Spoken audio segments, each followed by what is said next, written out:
টানা 7 দিন যেভাবে বৃষ্টিটা হচ্ছে, এবার মনে হয় আমার পাগলের দশা হয়ে যাবে।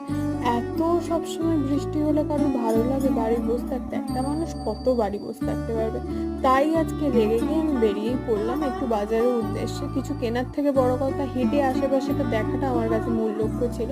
বাড়ি এসে রান্না তো আমাকে করতেই হবে, যেহেতু আমার মা থাকে না। সো এখানে রান্না করেছি হচ্ছে ডিমের মাপলেট করে তরকারি। আর ছাদে উঠে দেখছি এত সুন্দর পদ্মটা ফুটেছে। আই গেস এটা আমার 4র্থ নম্বর পদ্ম ফুল, যেটা এই বৃষ্টিতে হচ্ছে বেঁচে আছে। কারণ যে হারে ঝমঝমে বৃষ্টি হচ্ছে, ওর পাপড়িগুলো যে ছিঁড়ে যায়নি, এটাই আমার সৌভাগ্য। প্রোডাক্টটা হচ্ছে এসির হাওয়া যাতে না বেরিয়ে যায় সেই জন্য দরজার তলায় দেওয়া জিনিস। তো এটার দাম নিয়েছে হচ্ছে 94 টাকা, 4টে ছিল।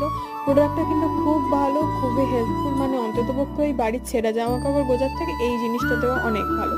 তো তোমরা যদি নিতে চাও ডেফিনেটলি নিতে পারো, আমি হচ্ছে লিংক দিয়ে দেবো। চলো বাই।